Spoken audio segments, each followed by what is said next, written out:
Hello, good morning, नमस्ते। मेरा नाम कविता शर्मा है और आज हम ज्योग्राफी का नेक्स्ट टॉपिक पढ़ेंगे जो काफ़ी इम्पोर्टेंट है, एग्ज़ाम में काफ़ी आता है।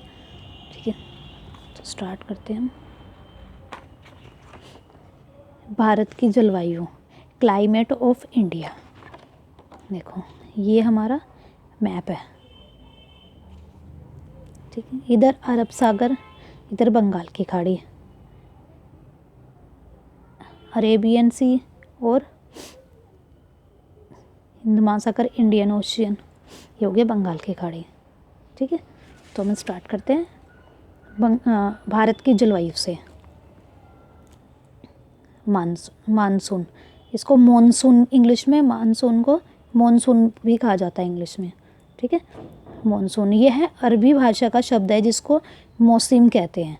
जो ये मानसून या मॉनसून शब्द है ये अरबी भाषा से लिया गया है जिसका नाम है मौसम। ठीक, सेकंड, मौसम क्या होता है? मौसम और क्लाइमेट। मौसम तो मॉनसून हो गया और जलवायु, जलवायु को इंग्लिश में क्लाइमेट कहते हैं। जो मौसम और क्लाइमेट का बताना है, मौसम वो होता है जो दिन प्रतिदिन होने वाला परिवर्तन या चेंजेस, जो हमारे डेली चेंजेस होते हैं, जैसे एकदम से धूप आ जाती है, बारिश आ जाती है और बादल वगैरह आ जाते हैं। ये डेली चेंजेस होते रहते हैं। क्यों एक्यूरेट नहीं होता कि जैसे कि बादल आ रहे हैं या बारिश आ रही है, धूप तेज हो रही है। तो ये हो गया मौसम का चेंजेस। क्लाइमेट, क्लाइमेट वो होता है जो हमारे काफ़ी टाइम पीरियड तक एक ही चीज़ रहती है। जैसे मान लो दिल्ली का टेम्परेचर है, गर्मियों में मैक्सिमम दिल्ली का टेम्परेचर 40 के आसपास हो जाता है। ठीक है, 40 से अबव भी हो जाता है, 40 के। तो ये हमारा जो काफ़ी टाइम से चलता आ रहा है, 30 या 40 ईयर तक, तो ये ही धीरे धीरे ये हमारा क्लाइमेट बन जाता है एक तरह से। किसी स्थान पर अनेक वर्षों में मापी गई मौसम की औसत दशा को जलवायु या क्लाइमेट कहते हैं। क्या कहते हैं? क्लाइमेट। और ये 30 से 35 ईयर तक, जो 30 से 35 साल तक जो मौसम चलता आ रहा है ना, वो ही हमारी जलवायु बन जाती है, क्लाइमेट। भारत का अधिकांश भाग उष्णकटिबंध क्षेत्र में पड़ता है, इसलिए भारत की जलवायु उष्णकटिबंध जलवायु है। यह क्षेत्र बहुत गर्म और आर्द्र होता है। ठीक है, देखो एग्जाम से, ये हमारा अर्थ है। ठीक है, ये वाली हो गई बीच की सेंटर रेखा, ये होगी भूमध्य रेखा, इक्वेटर बोलते हैं जिसको। ऊपर वाली हो गई कर्क रेखा, नीचे वाली हो गई मकर रेखा। कर्क रेखा को कैंसर लाइन बोलते हैं और मकर रेखा को कैप्रिकॉर्न लाइन बोलते हैं। ठीक है, तो कर्क रेखा से मकर रेखा के बीच का जो सारी जगह है, ये सारा उष्ण कटिबंध होता है, उष्ण कटिबंध एरिया कहा जाता है। और यहाँ पर सूरज की किरणें सीधी पड़ती हैं, तो इसलिए यहाँ पर गर्मी भी ज़्यादा होती है, नमी भी ज़्यादा होती है, बारिश भी ज़्यादा होती है। और इसी क्षेत्र में फसलें वगैरह भी, पेड़ पौधे, फसलें, ये और नदी वगैरह इसी क्षेत्र में काफ़ी होती हैं। तो भारत की अधिकांश भाग उष्णकटिबंध में पड़ता है। ठीक है, और भारत का जो एरिया है वो कर्क रेखा, भारत का एरिया यहाँ इस साइड पर से पड़ता है। कर्क रेखा बीच में से गुजरती है हमारे, ऐसे। तो अधिकांश जो एरिया है ना हमारा, ये इस साइड उष्णकटिबंध में पड़ता है। इसलिए यहाँ पर नॉर्थन में, उत्तर भारत में बारिश कम होती है, नॉर्थन एरिया में ज़्यादा, साउथर्न एरिया में ज़्यादा होती है।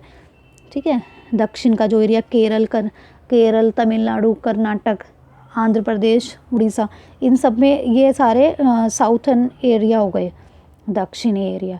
तो यहाँ पर ही बारिश वगैरह भी ज़्यादा होती है, यहाँ पर ठंड कम होती है, तो बारिश ज़्यादा होती है, टेम्परेचर ज़्यादा रहता है वहाँ का। तो हमारा कहाँ की है? उष्णकटिबंध जलवायु। भारत में दो तरह की जलवायु होती है, एक तो उत्तर पूर्वी मानसून, एक हो गया दक्षिण पश्चिम मानसून। ठीक है, एक तो ऊपर का हो गया, ऊपर का यहाँ का एरिया हो गया उत्तर पूर्व मानसून, और नीचे का हो गया दक्षिणी पश्चिमी मानसून। ठीक है, दक्षिण पश्चिम मानसून भारत में गर्मी के मौसम में अरब सागर से दक्षिण पश्चिम दिशा में आता है। देखिए, दक्षिण पश्चिम मानसून है वो भारत में गर्मी के मौसम में अरब सागर से दक्षिण दिशा पश्चिम में पहुंचता है। ये हमारा अरब सागर है, ठीक है। यहाँ से होते हुए हिंद महासागर से होते हुए ऐसे और ऐसे क्रॉस करता है, ठीक है। दक्षिण पश्चिम मानसून में आता है। भारत में 90 से 92% तक बारिश दक्षिण पश्चिम मानसून से होती है, ठीक है। दक्षिण पश्चिम मानसून यहाँ से आता है और इसकी लहरें जो वेव्स होती हैं यहाँ पर और यहाँ इस तरह जाती हैं, ठीक है। दो भागों में बढ़ जाती है, एक ही इस साइड एक इस साइड, ठीक है। उष्णकटिबंध मानसून जलवायु और इसको इंग्लिश में ट्रॉपिकल मानसून क्लाइमेट भी बोलते हैं,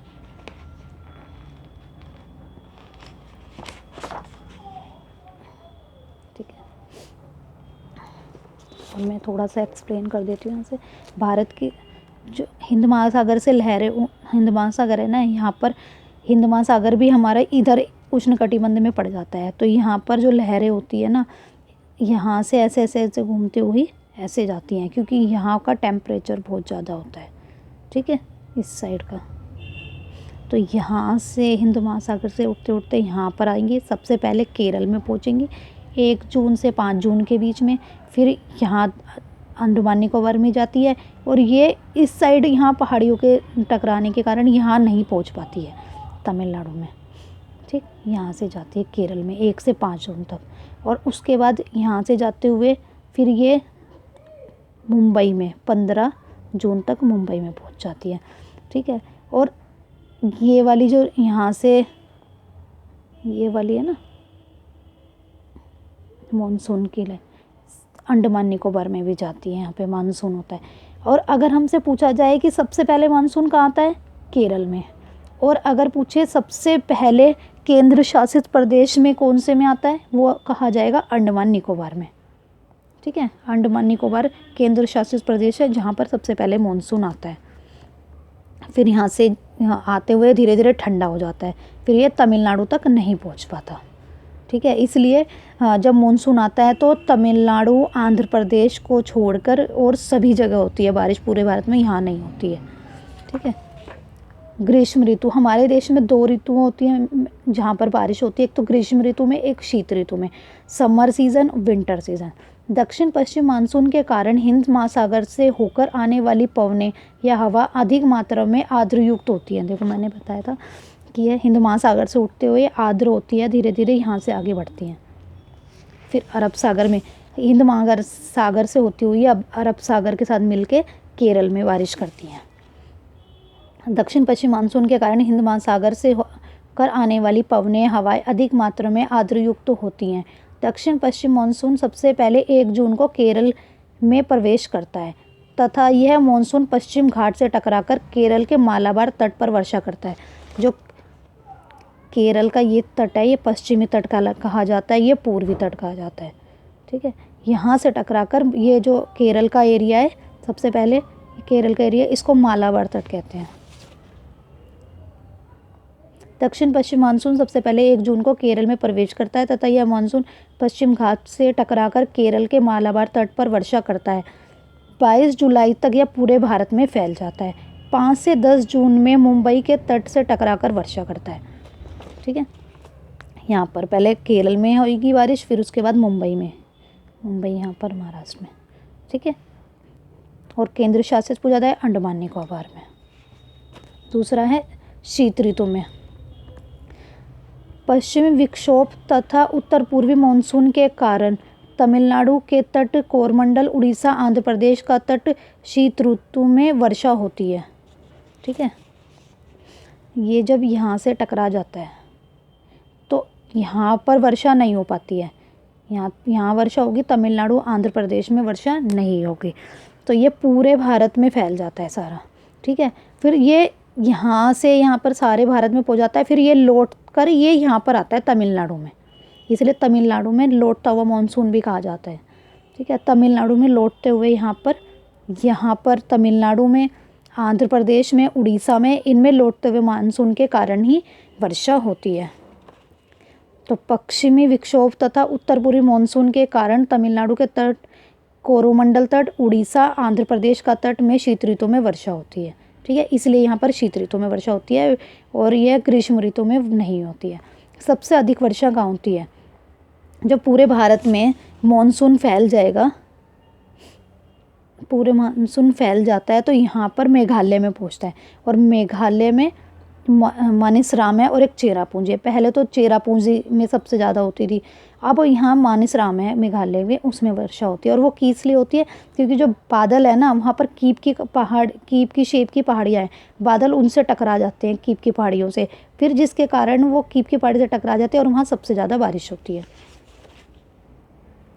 अधिक बारिश होती है मेघालय के मानसराम में। सबसे कम, ये बहुत इंपॉर्टेंट है, सबसे कम कहाँ पर बारिश होती है? लेह में होती है, एक होती है जैसलमेर। लेह तो लद्दाख में है और जैसलमेर राजस्थान में है, ठीक है। और लेह में होती है 108 से 109 मिलीमीटर वर्षा, और जैसलमेर में 208 मिलीमीटर वर्षा।